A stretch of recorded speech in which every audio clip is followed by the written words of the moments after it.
Hey guys, welcome back to the next episode of Check Your Minimap. We added some gameplay here for you guys to watch as we discuss the game. I'm your host, Threshold Breaker, but call me THB, and I'm joined by Ansem. Hey guys. Today we'll be discussing Heroes and Generals. Specifically, game information, longevity, bugs, glitches, maintenance, favorite weapon moments, implementations that you'd like to see in the game. So I'm going to start with some game information. The game was released July 11th, 2014. The status of the game, it's still in early access. Supposedly, though, it's gonna end soon. I don't know, Ansem. I've read the the little information on Steam, but it wasn't dated, right? Yeah, I remember we talking about that, the fact that somebody just said something. They don't say when, they don't say who said it, they don't validate the information in any way. So how are we supposed to know when this is? Did they just post it? Are they about to? I know this game's been out for what is it, a year now? About that, yeah. So when is early access going to finish? Or is this another early access game that's never going to get out of early access? I hope not. That shows a lot of promise. Well, in some areas, I think this game excels very well. In other areas, I think it fell into some of the pitfalls that this type of game has. Yeah, I could see your point. So going on that. For you guys who don't know what the game is, the game obviously titled Heroes and Generals. It's an F2P or free-to-play FPS with strategic multiplayer campaign tied into it, set in World War II Europe. The factions that you can play are Germany, the Soviet Union, and the United States. You get a total of 22 ranks per faction, and you start out as an infantryman. You can then choose to be a tank crewman, a flight pilot, paratrooper, or a recon, and you then end as the highest rank, which is traditionally a general. So one thing I was going to ask you, Anson, is I don't know if you're locked specific to the careers, or like at some point in time you can change it up. As far as I know, you will be locked into whichever career path you go down. So if you go like down in tankman, you're going to be a tankman. That's all there is to it. But I know that there's a buying other soldiers so that you could maybe go down the other career paths. I know there's also a entire gold system on how you're going to be unlocking things because you can buy currency and stuff like that. So I'm not sure if you can reset your ranks, stuff like that. This game has actually so much detail that I'm still learning new stuff about this game. So it's going to be interesting because we've been delving into it. It looks like you're locked into it. You cannot change it. I know that there's just so much that goes with each individual career path. Yeah, I think for the tank crewman, you can actually you have the ability, obviously, to unlock a tank, which is heavy armor, but you also have access to the light armor and the medium armor vehicles, which we'll kind of touch upon in a short while here. Um, the the modes and the maps, which were kind of confusing the way they were labeled, at least to me, um, were it's like combat, balanced stage battles, game mode, assault, defend, or skirmish. I'm like, that's a, that's a mouthful right there.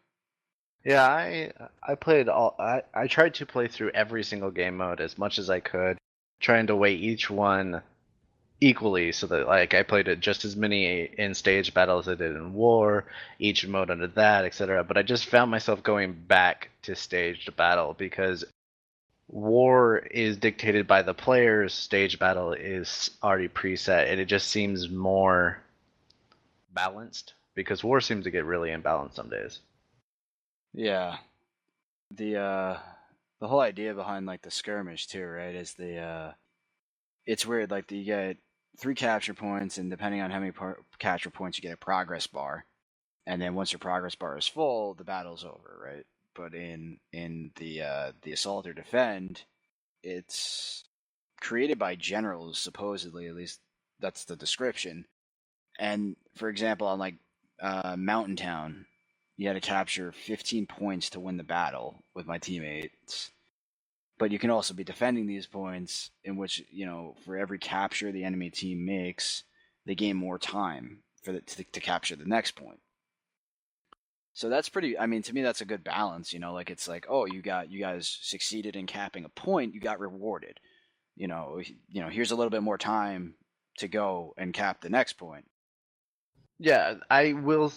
I definitely say that the game modes are very well thought out, because when I first played Assault and I was assaulting, I really enjoyed the fact that you had, for starters, a multi-pronged attack. Like, you were coming in from the left and the right on the map that we were playing. I do believe it was Mountain Town. Yeah, it was. And like, literally, you have one group coming in from the left, one group coming into the right, and then you have the defenders are dead in the middle, and they have to split their defense. So do they really heavily push on one and collapse that attack while maybe losing a little ground, and then turn around and come back and work with that? Like, you have to be more strategic, and even as just a general player, you have to think about your strategy. Like, do you want to help defend? Do you want to help attack? Is the battle over here going well? Or is it not? Like, it does take a lot to play this game, it seems.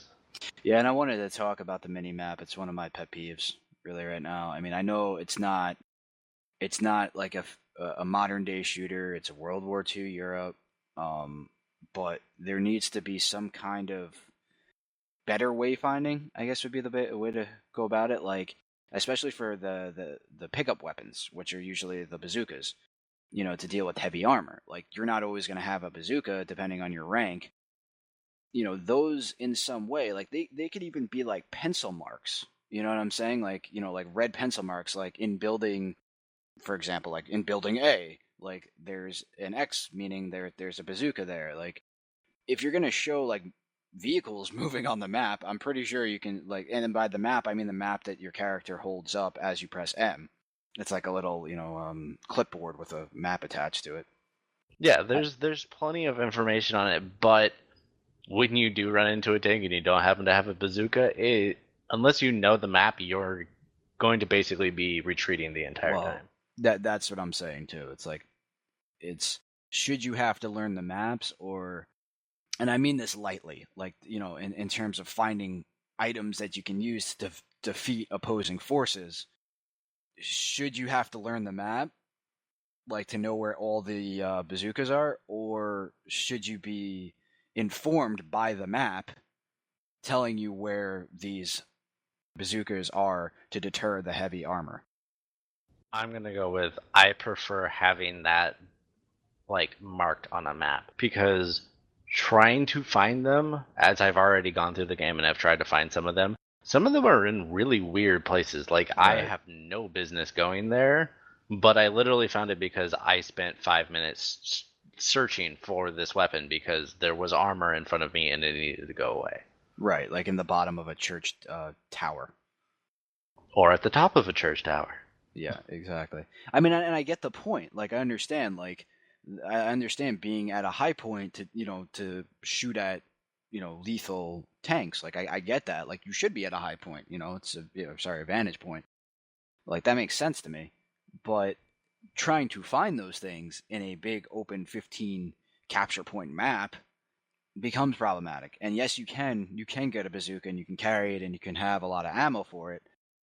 I don't know what rank that actually unlocks at, though. Like, I have it, I purchased it, but I have no idea how to equip it. Yeah, you have to wait until your explosive rank is high enough and that your general rank is high enough to allow you to use the weapon. Mm-hmm. And you have to spend 20. I think it's 3,500 credits. Yeah, it's credits. Yeah, it's crazy. I mean, it's fun. I'm sure it's worth it. And then probably the tanks don't become that lethal, crazy killing object that we always thought they were. Because didn't you tell me when you shot a bazooka at it, like it was like armor was too thick? That was when I was using the battle. We're gonna call it battle pickup. The battle pickup Panzer rocket propelled grenade. Mm-hmm. When you pick that thing up and you hit a heavy tank, you don't do damage because it's heavy armor. Right. That thing is designed for light armor and medium armor, I believe. So yeah, no, you need the actual full-fledged anti-vehicle, anti-armor Right. bazooka that you only get if you can equip it. I mean, obviously running around the map, if you can actually manage to get your Jeep, which was another thing that was really annoying and problematic, is I can't always spawn my Jeep because I guess there's not enough war funds or something. Like people have bought too many tanks or something. However, that one gets really bothers me because I have the Panzer on my Jeep. So typically when I run into light armor, I don't have a problem if I can get my Jeep. But Right. Right. So you're saying the bazookas, I call them, are not the pickup items in the field. Like those are only good for taking out the jeeps, the motorcycles, not the tanks. So, but not if the you have heavy armor. I've not taken the out heavy light armor, armor yeah, with it. I have not been able to tell if I'm up against medium or heavy armor because we really haven't dove far enough into this game. But I know for a fact that the pickup ones that you can have on your Jeep, you find laying on the field all the time, those will take out your light armor vehicles no problem. mm-hmm. And Jeeps, etc. Like you hit somebody with a bicycle, they're screwed. Right. You can actually kill somebody with a bicycle. No, no, no. You hit their bicycle with the rocket. That's messed up. I just shoot them. I feel bad. Like I feel like that's wasting a rocket. Uh, but Well, yeah, but the body physics, the ragdoll the physics in this ragdoll game, are oh hilarious. my god. Ugh, so funny. Oh, but just to kind of as we're talking about vehicles here, like some of the cool things and about the vehicles, and it's usually the medium armor, and by the medium armor I mean the truck with the track on it. I can't think of the exact name for it right now, but the truck with the tank tread on it, that's a mobile spawn point. As is the Jeep, and I believe the tanks are mobile spawn points too. As well as the The medium armor vehicles. deployment aircraft that you can parachute out if you are a paratrooper. Right, right. If you are a paratrooper, that's correct. And I got into a game with the paratroopers. Oh my god, it's ridiculous. On Oh yeah, they skirmish, just drop behind enemy lines continuously. That's all they do. I was like, "How did I just get killed from behind?" And then I see planes going. I'm like, "Oh, okay." And then, by the way, go find your anti-air turret that happens to be somewhere on the map so that you can take it down. Okay, there's an anti-air gun on the road where by C point on the village skirmish level, and it's like, they'll just be the random Joe Schmo guy who goes out there and just camps, like sits in it and just decimates everything. Like why on a road? Really? I mean, some of the anti-air units are properly placed. Most are. That's bad. But Like this one, you happen to be able to basically decimate anybody coming out of spawn. For, if I remember right, it's the American spawn. If you come out of there, like you straight up walk out, this guy just looks at you with the anti-air gun, and of course, it will decimate everything that doesn't have serious armor. yeah, I mean it's ridiculous too. It's like that's mm, you know I don't have That would words be for. bad game mechanic. Like you should have probably sandbagged around it more so that they can't do that. So that it can only take out the air like it's supposed to. Right. Because you knew. I mean, I'm pretty sure they can shoot into C point too with that thing, can't they? Or no, the rock, the stone wall is too high for him to do that, right? Person Yeah, no, controlling no. it. It's basically they put cover so that you can't decimate C point and just make it impossible to capture because this anti-air gun is just shell. Yeah, I Like mean no, they prevented that one. the But only trying to get yeah, out your spawn, they didn't bother to do anything about that one. right. And an easy solution to that is just make like a like a shoehorn where it's just like a little like a little crescent of the stone wall. Like you just add the stone wall, like extend it further. Okay, yeah. So we'll go into currency right now.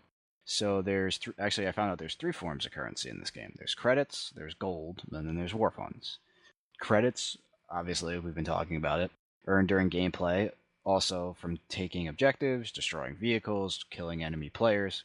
Gold, pay for any in-game currency. This allows you to purchase whatever the hell you want. And then war funds, which is the third currency dedicated to assault teams who participate and or win battles, i.e., a guard assault team would earn a lot more war funds if they were hunting tanks with bazookas.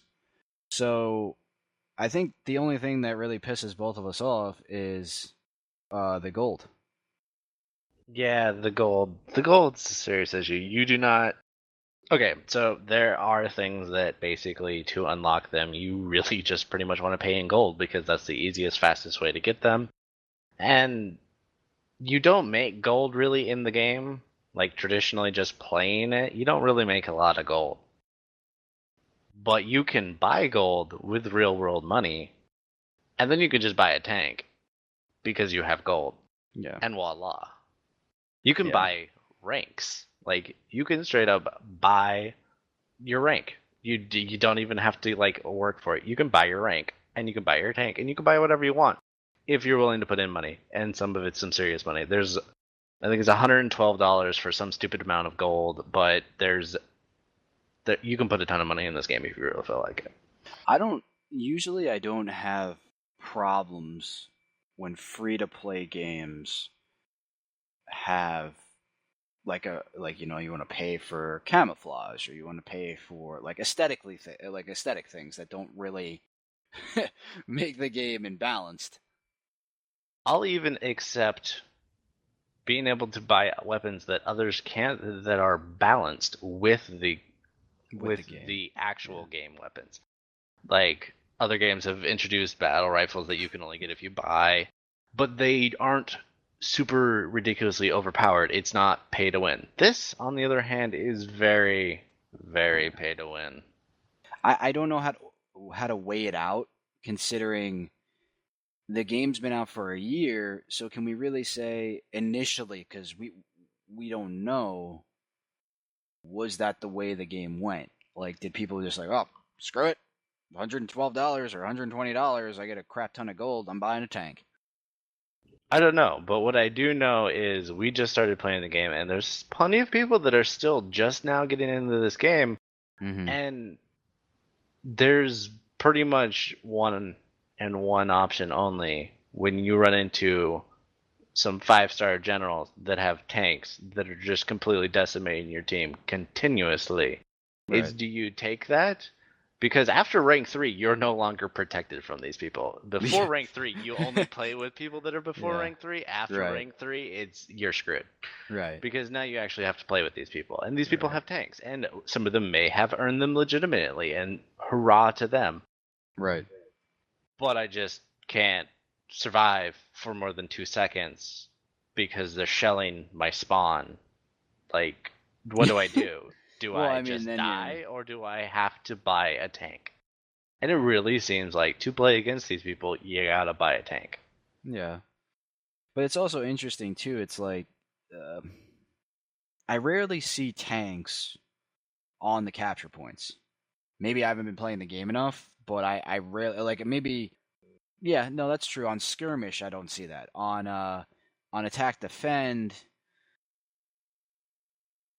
they're more so like on the outer perimeter, like you said, shelling in. They're not really on the cap points. They'll let the infantry come in and do the capturing. They're just kind of used as a secondary feature to come, to kind of be in the background, shell the area, allow the infantry to come in and take the place over. Yeah, and I mean, I know that this is their job. That's what armor is. It sits back, it lets infantry move in, and it shells areas and clears things down and just generally suppresses any, defense that there happens to be so that the infantry can move in. But we're talking tanks can shell and kill you from just ridiculous distances. Like, they have no problem just lobbing shells that will one-shot entire groups of people. Like, you make it in a window of a building and everybody in that room's dead. That's just how it's going to work out. Right. These things are super powerful, and there's basically nothing you can do to a decent tank driver that knows not to drive headfirst into the enemy brigade and get destroyed. Right. I mean, you got mines, you've got a bazooka. If you can get close enough, you can destroy it. But if they sit back and shell, there's nothing you can do. That's why, like, when you get trapped in spawn and all you're doing is getting shelled. Right. All right, let's move on to the longevity of gameplay. All right, so let's get into longevity of the game. I don't really have a decisive answer on this one. Like, I think I could go either way. A person could get bored of the game because they didn't want to do the pay to win and have a majority of the weapons and the vehicles are unlocked, so the game is, like I said, boring, kind of stale. Or on the other hand, you could have someone who likes to grind, likes to do all those, get all the ranks, get all the badges, what have you. When it comes down to replayability, I mean, I think it's there for the game because, like, naturally, you're going in every time and playing 8 maps over and over and over again. Yeah, I mean, I think that it's a great start. It's a very in-depth game. There's a lot to this game. Like, we've just kind of scratched the surface. There's Right. still a ton of this game that we can't cover in such a short amount of time, let alone the fact that we've only scratched the surface. Like, even if we knew everything about this game, you cannot cover that in such a short amount of time. So I think that there is a longevity to this. I just think that it's going to be completely dictated by the player base and how they want to deal with the basically the fact that there is a pay to play, pay to Yeah, win. I yeah, I think think, that's going to be like the deciding factor on people. Do they want to grind or do they want to pay? Or do they want to not deal? or they want to do both, or they want to get those little. They have like those experience boosters, right? Yes, you get a ribbon that goes ahead and boosts all of your stats and all of your rewards for the last little while. Right. Um, All right. So, I mean, the uh the trailer, kind of keep talking about the game details, talk about some other stuff. I always try to talk about the trailer because I mean that's like the captivating moment, right? That's how you kind of learn about the game, what the game is about. So the most recent one I saw was obviously titled Heroes and Generals. It wasn't the Soviets are coming or something like that. I think it was well pulled together. It showed the variety of maps, which is always like important to me. The graphical details, the different vehicles, and different roles you could play in the game. Like that. Just make trailers like that from now on, please, guys. Like game developers, please just make trailers that highlight those points, and I think you're good to go. Like it's a well put together trailer. That's all I got to say about that. Was it like, is it super beautiful, graphically intensive? No, doesn't have to be. I would rather have in-game graphics for my trailer than some super CGI rendered trailer, like because I want to know what I'm gonna get into. Exactly. And you kind of, obviously graphics in general in the game. I don't. Some of the things the character models look great. I don't believe it's been announced yet. Like they said they were going to do some tweaking. Also, if they're close to launch date, like I said, like I don't know if they're gonna really tweak much more than what's been presented to us, or, in the past week.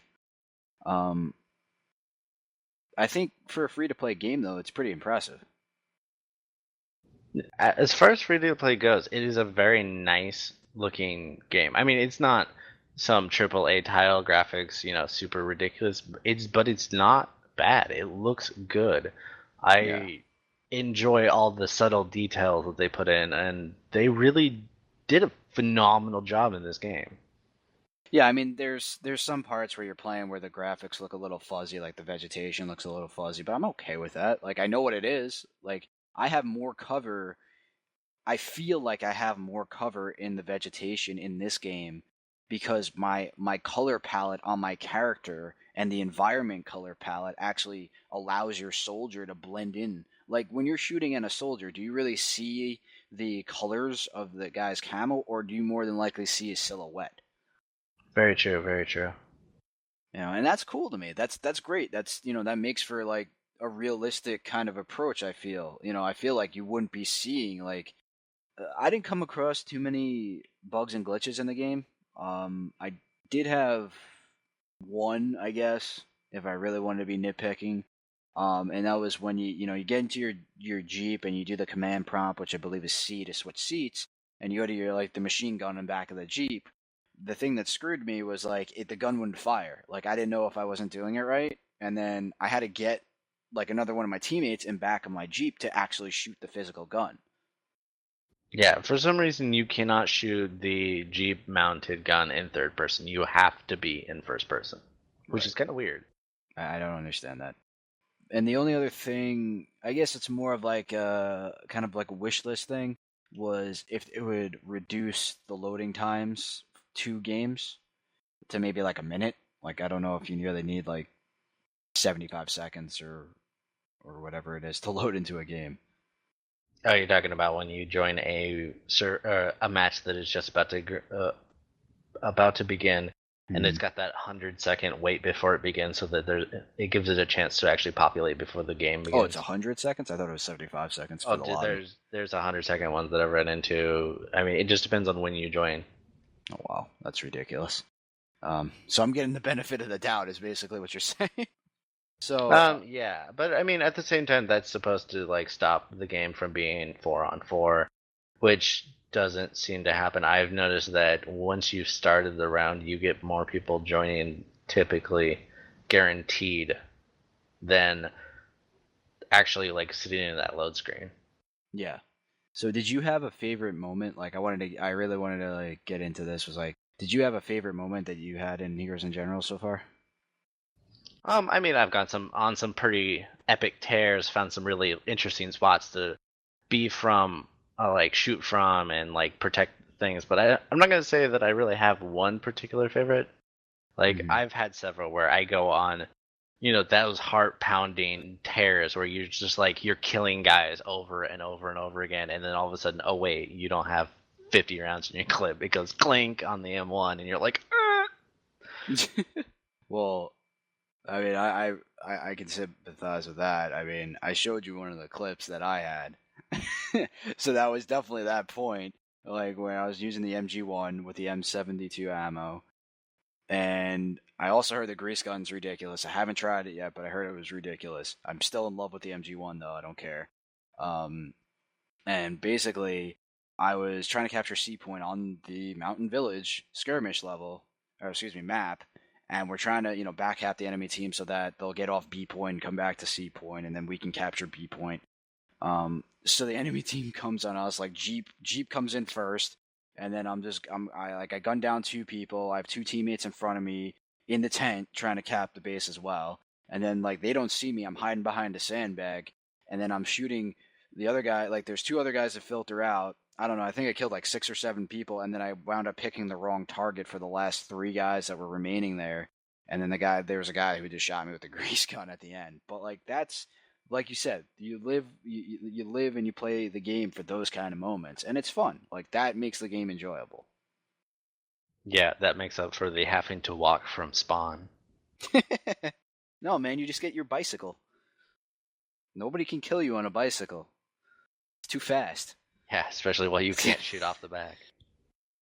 Tanks can't shoot you off your bicycle. Could you imagine the ragdoll physics? Oh no! I've been the guy who got hit, and I've also watched people get hit by tanks, and the ragdoll physics is just beautiful. Like I've seen people tank shells them, and they just like bounce off trees like pinballs. Oh my god. All right, so I have a few things, and I talked about them. I talked about one of them, which was the map. The markings on the map for the bazookas, and other heavy weapons on the map. These are just implementations that I'd like to see that possibly would make the game a little bit better, in my opinion. The couple things that a couple of other things that I'd like to see were the squads that you create have quick command prompts would be nice. Like for example, I need help, a thank you command, I need a ride command, attack, defend, point ABC, stuff of that nature. And then You don't another like the thing, whistle? I don't like it's not no. The whistle is not the issue. It's just that you're a human being in a game. You should be able to voice what you want to do, or at least it comes up in chat so that the person's aware, or who's in close proximity to you, who's aware that you need a ride or you need backup or something like that. I mean, attack defense should be easy enough to do, right? I would imagine. Well, yeah, because actually stopping and typing in chat usually gets you killed. Right. Right. And then the other thing, the final thing that I have was a concern to me was like the average running speed, and then what I'd like to see, if possible, if they wanted to do this, was like possibly separating jumping from stamina. Like I understand why, but it kind of stinks. Like when you're in a first person shooter and you're trying to run for cover, because sometimes you're in an open field and you're trying to run behind and get cover, and then you have to jump over a stone wall or something like that. Like it really sucks that you can't jump over a stone wall or even like mount over it because you're out of stamina. Yeah, there's not a vault system, so it's jump or walk around it. And it's a pretty big pain. And I mean, I know that there's a it's a combat badge that increases it, but then you don't get to use one of the other combat badges. So it's like you have to pick your battle, and Right. that one, as a general movement, like you're a soldier, you have been put through months of boot camp. You don't run out of stamina that fast. Yeah. Or just make the stamina bar recharge quicker. That too. I mean, Yeah. if you're gonna keep the bar and you're gonna make it tied to all of that stuff, give us a little bit better. I mean, I personally think the chump should not be attached to it though. Yeah. Yeah, the jump. It's yeah. I don't know. All I know is I love it when my stamina bar runs out and I'm in the middle of the field. Yeah, it's what sucks. It's like it's almost like the levels or the maps, so to speak, aren't designed so that you can move from cover to cover with a full bar of sprint. Yeah, you really have to pick how you're moving to the point where sometimes you actually need to basically skirt your objective and flank them to even reasonably make it to the objective. Like, you cannot actually just walk up to an objective, otherwise you will be literally just walking up to it. And then you get into the whole idea of planned movement versus the user actually dictating the movement of the character, right? Well, yeah, because I'm going to always check the tree line, which has the most cover, and it allows you to actually sprint around and have cover each time your bar runs out, instead of just looking in the open field and wondering if anybody's going to happen to run out into it. Which means that basically, if you're actually using your cover, that's expected of you, and now you are cannon fodder. Yeah. Again, my name is THB. I'd like to thank Ansem for contributing. If you like the conversation or just want to contribute your 2 cents about specific subjects, leave your thoughts in the comment section down below. Hope you guys enjoyed this episode and continue to listen to us as the season goes on. We will see you guys in the next episode. Have a good one, guys.